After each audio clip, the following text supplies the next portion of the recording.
Got something for underneath your feet? Yeah. And if you fancy having an oil to use today, you Do you could want grab to know it yet? I think it was. There's it there. Do I need something under my feet? I'll put it there. Thanks.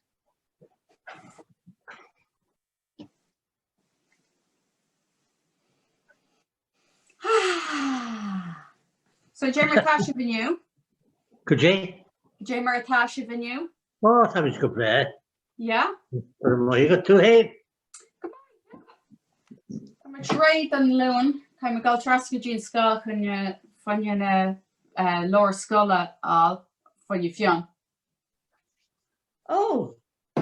Agus in sin Jenny much in homeschooling, so ta tarha de gach dinne dagan tú tras agus yon tú an busca le na lower galera. Could you skull shop? Skull and Danini. Oh, all right. Yeah. Yeah, le skull ifa ta she'd galera ta like versions online aku a hanifan. So ni kaid which gal tras and skull. Oh, great. I bro shot a maka hinta mai mar bay she able to go get she rang in a galera.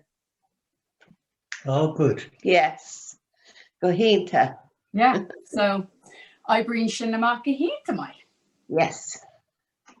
So fucking much anyway. Sure, it's grand. It's all grand. Oh, great. It's all Oh. right. Well, possibly much. With Gary Ganyanima, well, Janima private recording than Kinshaw, right? So Foggy Man Birchigan Aaron screen, Neil McCurr to our mute, Higgling a Yano or Squelgog is Burla. Agus Matain Cashnog of just Oberlum, okay? Knock it out. So Mata Ola Oga Tagus Tatu Gary so it's just her drop beggar the low. Down to. Kernalow Lakayla, warm that oil up, agus in chin tog anal more, with the hands cupped over the nose. Agus in chin tog na low she said it's just breath bag ma. Feel the shoulders dropping down with the out breath. Agus Kinoanyala, stop. Agus in chin tog she's na lawa, dridge na sula. Agus mahi na golden chin cool and kai her. Agus tog an all more, stop trin gaisan, agus a ma trin bail.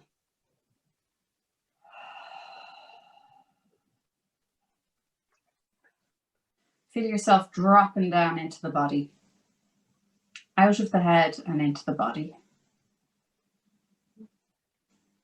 Matana lawa an lap, just her kinawan your bar and kina agus na urdogi le Kayla.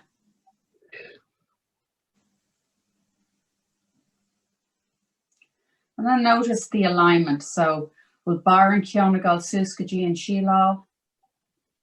We'll naklusa and lina le nagulan and lina le na hips. Could be gwelga than the hips.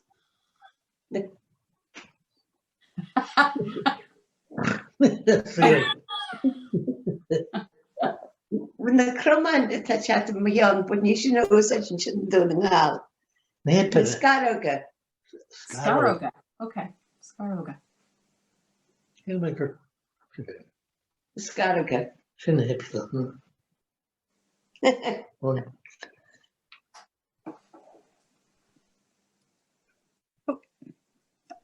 Sorry. No. Okay. And then check the legs. Okay, so make sure there's a little gap between the knees. The lower legs are straight down from the knees. So the ankles are stacked under the knees. Whatever width the knees are is fine. And then the feet are in line with each other. And feel the bum to the back of the chair. If you need to adjust it all, you can do that. And then the back to the back of the chair. And again, nice breath in through the nose and out through the mouth. We're going to start with a little alternate nostril breathing again. So first two fingers between the eyebrows, closing over the right nostril with your thumb and breathing in through the left to start. Then close the left nostril and open the right and breathe out through the right. And breathing in through the right Close the right nostril and open the left and breathe out through the left. Breathe in through the left. Closing and breathe out through the right. In through the right. Closing and out through the left. And keep going like that for a couple of rounds of breath. It's okay if you get it mixed up. It's absolutely fine. There's nothing wrong with it. It's just a practice in rhythm and balance.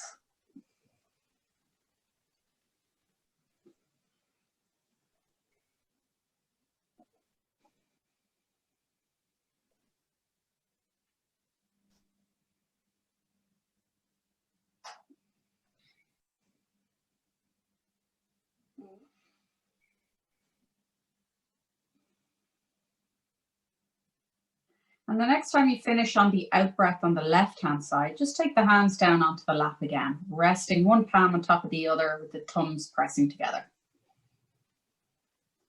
And just try to connect with the breath in and out through the nose, just noticing how that feels.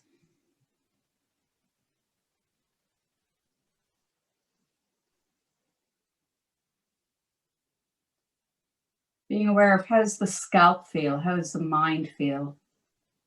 Not mind field. And if the brain is jumping around and all the different thoughts, the monkey mind it's called, just noticing what it is you're thinking about, just being aware of what it is, like if it's planning or imagining or just generally thinking. Just going, thank you, thought. Goodbye, thought. And bring that little monkey mind back into the present moment, into the body. So you can imagine it almost like a balloon that's on a piece of string. And you're just gently bringing that balloon back by pulling the string back into the mind. And traveling down the body, noticing how the shoulders are feeling, the back, the upper chest, the tummy, hips, the legs, the feet, and the arms and the hands.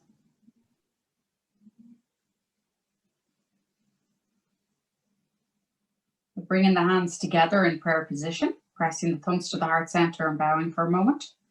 So what you're doing here is you're just acknowledging anything that you're noticing about your body or your mind that is a little bit jumpy or tired or stiff. You're just committing to yourself a little intention. It's a little prayer to yourself to say, just these next few minutes, I'm doing this for me. So then rubbing the hands together, place the hands at the top of the head, little pressure on the top of the head, hands down on either side of the face, the jawline, and then hands on the tummy and one hand on the heart. One hand on the tummy, one hand on the heart. Take a nice deep breath in through the nose and out through the mouth.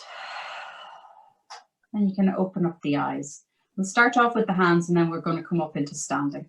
So with the hands, we'll start with the anti-arthritic movement. So where we start with the hands in prayer position, then we open them like a book and then bring the backs of the hands together.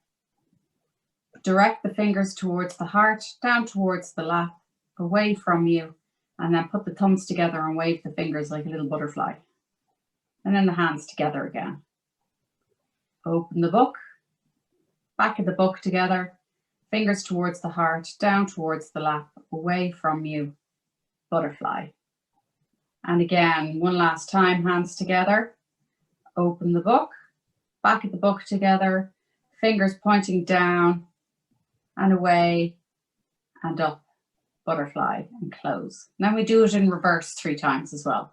So we go butterfly, and then the back of the hands together as the fingers point away, down to the lap, in towards the heart, up towards the face, and close the book over. And then butterfly, backs of the hands together, fingers away, down, heart, up. Book open and closed. And then last time, open up the hands away from you, waving your little fingers like a butterfly. And then bring the backs of the hands together so fingers are pointing away, down towards the lap, towards the heart, up and open and closed. Lovely. And then closing the fingers, so closing your fists and do nice circles in one direction and then the opposite direction. Now open and close, open and close. You might hear a few little clicks and cracks, that's okay. And then release the hands. Before we come up, I can feel that my shoulders are a bit tight, so we'll do little circles with the shoulders, forward and back and down. So try to bring them not only up and down, but forward and back, because that's opening up the shoulder joints as well as stretching the pecs and strengthening the muscles at the back, upper back. So forward, up and down, and then the opposite direction, forward, down, back, up. Connecting it with the breath. You could even move the head with it. So when you're coming back, you can dip your chin towards your chest and stretch the back of the neck. You know, there's no rules. You can just make that movement fluid, a little bit, just like you're warming yourself up. And then open up the arms to the sides and give yourself a hug. So one hand, notice which hand is coming to the top of the shoulder, the other hand is underneath the arm. Tip the chin in towards the chest. And you can even just roll forward a little bit, not too far, but you're just rounding the spine. So bring the belly in towards the back. You're rounding your spine and really broadening it. And then coming up, releasing the arms out, opening up the chest, and change the hug to the other side. And this time, bringing the belly in, rounding the shoulders, tipping the chin towards the chest, looking down at the knees, a nice rounding of the back. Relax the head and neck. And then coming back up, opening up those arms and bringing them down by the sides again. Lovely. Now, if you want to move the cushions away from in front of you, I'll just check that that's not one of the gang trying to join. You can join if you want. It's Sheila.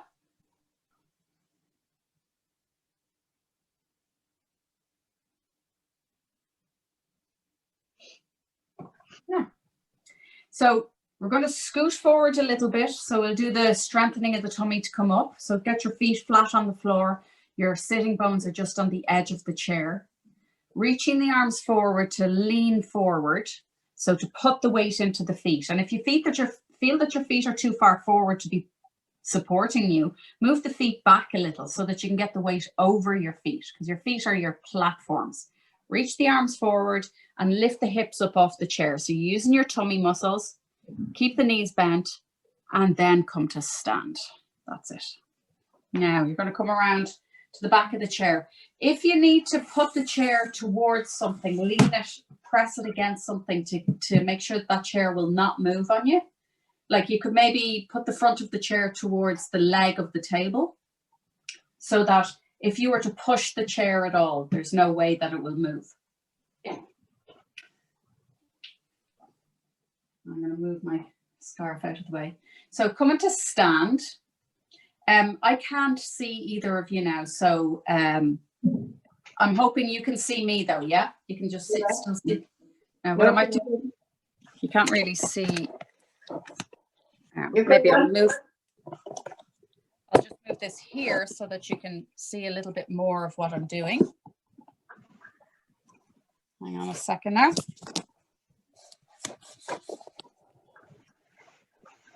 A little bit more of the length of me. Is that a bit better? Yeah, lovely. Okay. So taking a step back from the chair. This is where the angle starts to move again. So taking a step back from the chair so that your arms can be straight. Okay. Yep. And looking down at the floor so that you're not putting in any, pressure on the back of your neck. Just gently bending the knees, but still be able to see your toes. Okay. So bending the knees, dropping the bum towards the floor, and then back up. If you need to get that, you can go and get that. Just tell me, Jordan. Hello. Good. We're doing our yoga at the moment. We call it. Okay, good. See you then. Bye. Yeah. He'll ring back.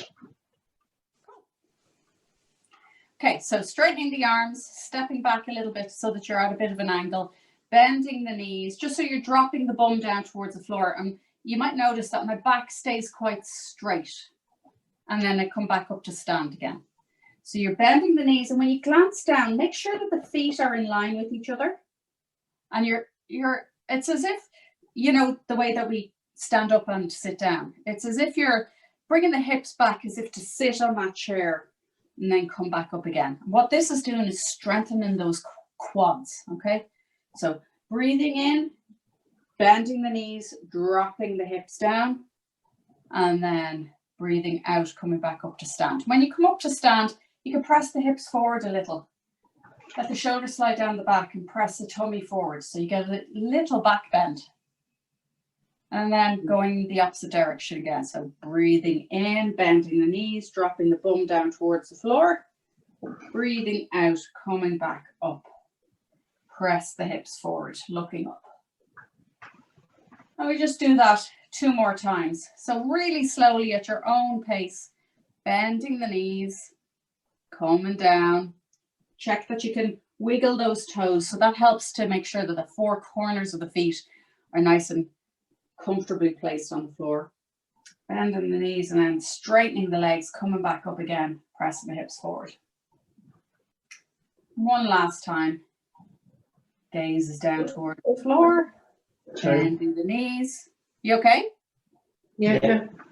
Yeah, grand. Okay, cool. Yeah. Coming back up, pressing the hips forward, and opening up the front of the chest. And then coming back to neutral again. So we'll slide the left foot forward a little bit and slide the right foot back a little bit. So you have this kind of a V shape that you're standing on, okay? And what we're going to do is bend the back knee and then straighten it. And then bend the front knee and then straighten it. So you're not trying to do too much. You're just bending one leg and keeping the other one straight, and then bending the other leg and keeping it straight. So you move in different directions. One, the hip is coming back. That's when you bend your back knee. That's when you bend your back knee. Yeah. And when you bend the front knee, your hips are pressing forwards. Yeah. So just see if you can try to keep the upper body relatively still. So what you're trying to do is focus the work around here. So the hip flexors are being used here. And you're keeping the hips facing forwards. And one more time, bending the back leg, dropping the hips back, coming back up, bending the front knee, and then coming back up. So slide that back foot forward and slide the front foot back. Yeah. Hi, Sheila's joining there now.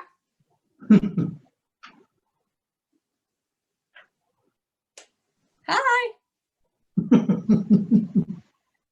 We're just using the chairs to stand at if, oh, you can't hear yet, can you not? Yeah. It's the same thing that ye had, Mum and Dad. Yeah. I can hear you now. Yay. Okay. Yay. Perfect. So we're standing at the chairs and just doing a little bit of flexibility into the hips. So this time we're sliding the other foot forward. So if it was the left foot forward the last time, it's the right foot forward this time, and the left foot back. So your feet are at a little bit of a triangle, but the hips are facing forwards towards the back of the chair. And then you're bending that front knee, keeping the back leg straight, straightening the front leg, and bending the back leg, so then your bum sticks out the back. So you feel it into the hamstrings and the bum muscles. Come back up, bend the front knee, straighten that leg, bend the back leg, press the bum out, come back up. Once more, bending the front, actually we do it 2 more times. Bend that front knee, bend that back knee. And once more, bend the front knee, leaning forward, come back upright, bend the back knee, drop the bum down, straightening that front leg and come back up.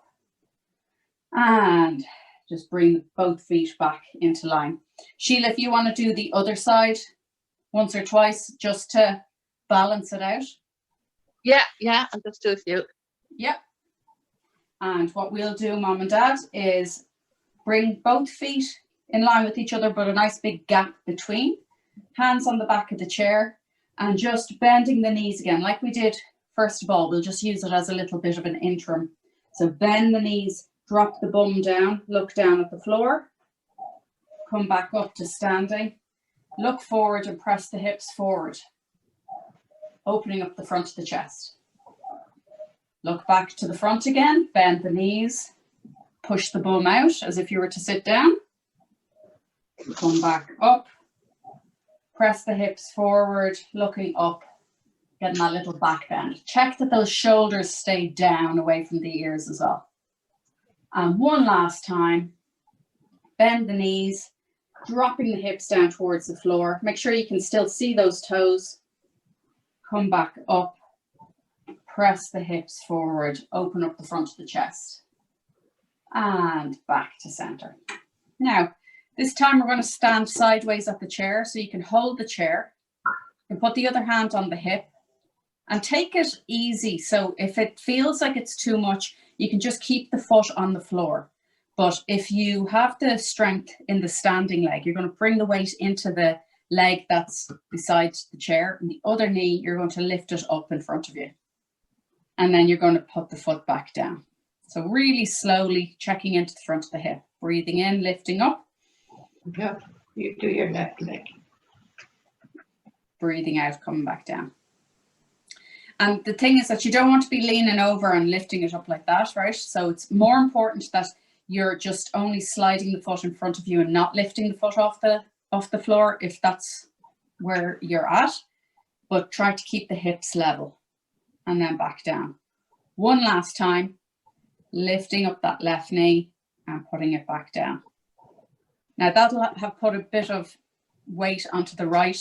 So we're going to move over rather than give you another exercise on that same leg. So changing sides. Weight into the left leg, holding the chair. And either sliding the right foot forward or lifting the knee up in front of you. So the knee is in line with the hip. The hips are in line with each other and back down. Breathing in, coming up. Breathing out, coming down. Breathing in, coming up. Breathing out, coming down. Last one, breathing in, coming up. Breathing out, coming down. Now we'll go back to the first side again. So we're alternating legs. So the weight into the right leg. We're going to do little circles with the hip, one direction and then the other. So holding on. If it gets too much and you want to hold both hands on the back of the chair, you can do that. Okay, so otherwise hand on the hip, lift the knee up, circle out to the side and down. So just do it 3 times, up, out and down. And the circle can be tiny, by the way. You can keep the toes on the floor and just move the knee and do that circle if you like, or you can lift it right up and out and down. In your dreams. And then coming back to center, and we go in reverse. So knee out to the side, forward and down, or the toes are still on the floor and the knee just turns out to the side, comes to the front and back down. Okay. Yeah. Is that your sore one, Mom? It's okay. Okay. I'm Yeah. used Don't move into any pain. Okay. So No. it's one thing to be working into the joint for flexibility, but don't, if it's in any way stinging or anything, you stop. Absolutely. So come to the other side. You just do the circles with the other side. because your standing leg gets really tired really quickly. So alternating is lets it recover, and that builds up the strength. So the other side, getting the weight into the standing leg, lifting up the knee, circle out to the side and down, and moving slowly lets you really connect into how the hip is feeling. And if you're not doing the big circles, you're keeping the toes on the floor and just moving the knee in that circle, because that still rotates the hip up in the joint. And then coming to rest, and we change direction. I can't do much more. Okay, let's sit down.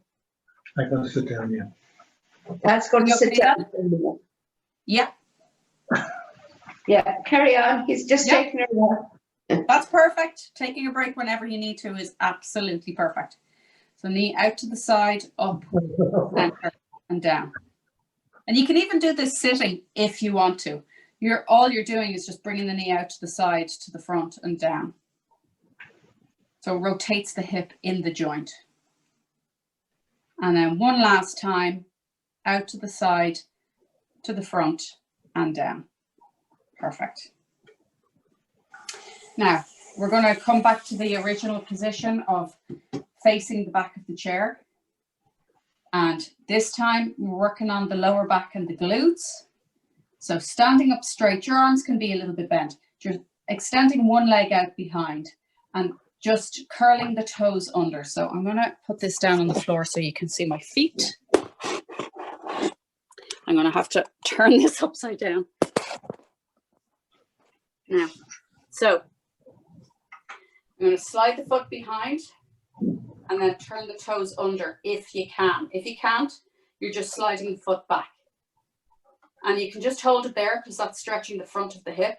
Or if you have a little bit of strength and flexibility, you're going to do your little ballet lifts. And that works into the bum muscles. But like I said, it's not necessary to do that. There we go. It's not absolutely necessary to do that. It's just about getting that stretch to the front of the hip. So even if it's a little bit back like that, that stretches the front of the hip. It's just different levels depending on where your flexibility is at. Standing leg, give it a little bit of a bend if you feel that it's too much, and then bring the foot back down in line with the other. And we do the other side. So stretching the other leg behind, curling the toes under if you can. If you can't, don't worry, just keep the toes as they are. And if that's where you're staying, perfect. Or if you're lifting it up off the floor, you're just doing little pulses, and that gets into the bum muscles very deeply. And then coming back to center. One last little standing exercise before we come back into the chair is balance. So I'll just face you, but you can hold the back of the chair. So it's a tree pose.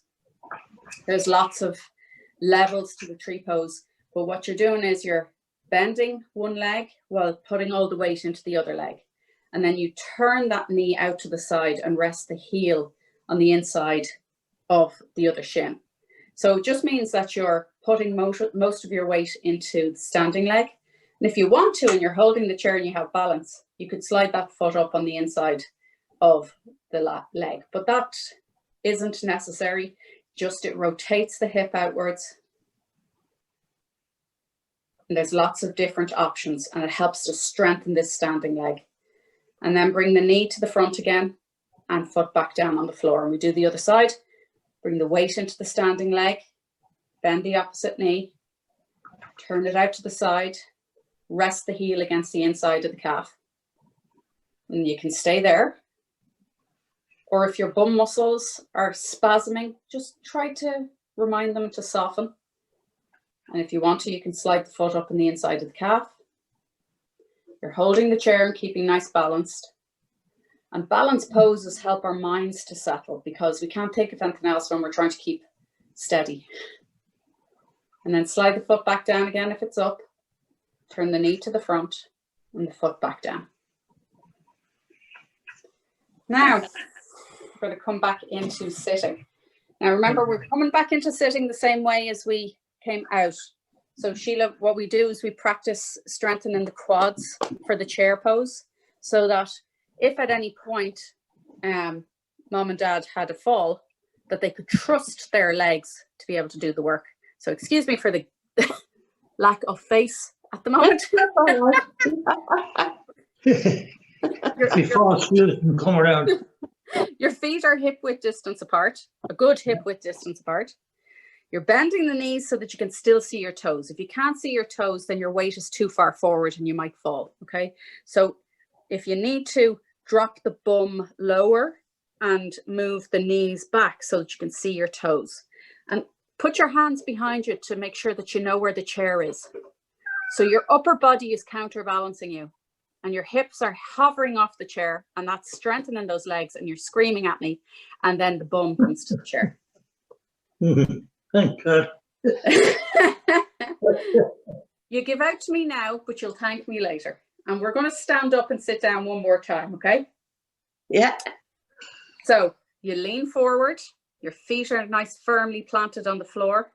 You can use the hands to give you that extra counterbalance to extend out and lean forward as if you're skiing down a hill. And then lift the hips up off the chair, but keep the knees bent so that you can feel that your legs are strengthening. Try to relax your bum muscles and then come to stand. And it's that exercise of holding it for a couple of seconds that your quads are going like this. That's actually kicking into the nervous system and telling your muscles, I got to work and I got to strengthen up. Okay. So then you come to stand and it relaxes them again. And then to come back to sit, bend the knees, check you can see your toes, draw in the belly, bring the hands to the back of the chair so make sure that you know where your bum is going to land. And then when you're ready, bring the bum down onto the chair. Yoo-hoo. Is it feeling any easier or no, Dad? Yeah. Did you find that any easier? Oh yeah, I don't find that one hard at all. Some of the other ones I find much harder. Yeah. Like the hip rotation ones, because we don't use our hip rotators during the day. Like unless you were playing in a soccer team or something that you're running back and forth, you're not needing to use those muscles. So so that's why we have to do those little exercises every now and again. Okay, so coming back to sit. Bring your bum to the back of the chair. If you need to raise up your knees a little bit, so if your knees are slanted down from your hips like that, that's going to put pressure in your back. So if you bring a cushion or two underneath the feet to lift the knees, just to check that you've done that. And make sure that your feet are in line with each other. So that makes sure that there's no pressure on the knees and the hips. Shoulders are sliding down away from your ears, and relax them to the back of the chair. Closing over the eyes for a minute. Imagine the crown of the head is extending upwards.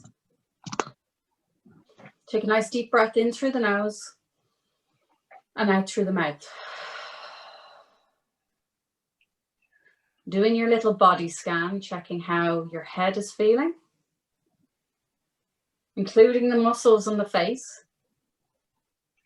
So if there's any tightness around the eyes, can you just soften those muscles? Or imagine you're turning the muscles in the corners of your eyes upwards. Same thing with the muscles at the corners of your mouth. You're just turning them upwards.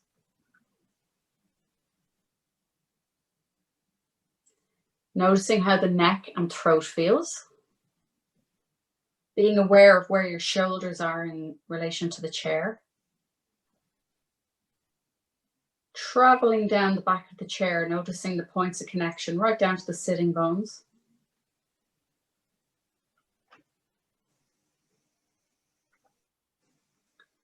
And the knees are extended out from the hips and the feet are flat on the floor.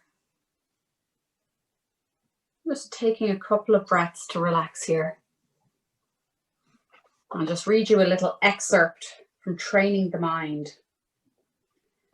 So, in a sense, all the things taking place around our world, all the irritations and all the problems are crucial. Without those, we cannot tread on the path. In other words, we could say that if there is no noise outside during our sitting meditation, we cannot develop mindfulness. If we do not have aches and pains in our body, we cannot attain mindfulness. We cannot actually meditate. If everything were lovey-dovey and jellyfish-like, there would be nothing to work with. Everything would be completely blank. Because of all these textures around us, we are enriched. Therefore, we can sit and practice and meditate. We have a reference point, encouragement, discouragement, or whatever. Everything is related to the path. So nice deep breath in through the nose and out through the mouth. Bringing the hands together, rubbing the hands together, noticing the temperature of the hands, the shape of the fingers, the sensation of the skin. And place the hands at the top of the head, a little weight of the hands on your scalp, noticing how sensitive the scalp is, how comforting this can be. And bringing the hands around to the front of the face, cupping the hands over the eyes, enjoying that darkness over the eyes, how it lets the muscles of the eyes relax. Bringing the hands down along each side of your face, cupping the jawline, reminding us to check and see if we're clenching the jaw at all, if we can soften that, soften the teeth, the tongue. Bringing the hands down on either side of the neck and throat, noticing maybe the swallow or the pulse. And also reminding us if we're thirsty or if we need to drink plenty of warm drinks. And then the left hand on the tummy, right hand on the heart. Taking a moment here, because at first you might not feel the hands on the torso. And after a moment or two, you might feel the weight of the hands, or you might feel temperature. Take a nice deep breath in through the nose and out through the mouth. Bringing the hands together in prayer position, pressing the thumbs to the heart center and bowing the head. And this comes back to closing, like the way that we started, of that, intention that you set yourself to acknowledge how amazing you are, to put this time aside to check in on how you're feeling and to do something for yourself.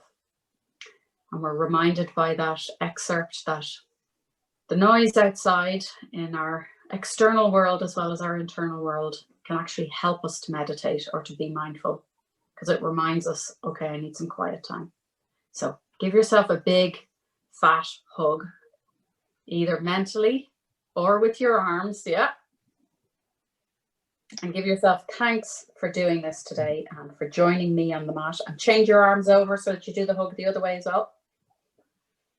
Big deep breath in and out.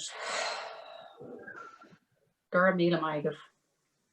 Gura Maigov. Thank you. Falling.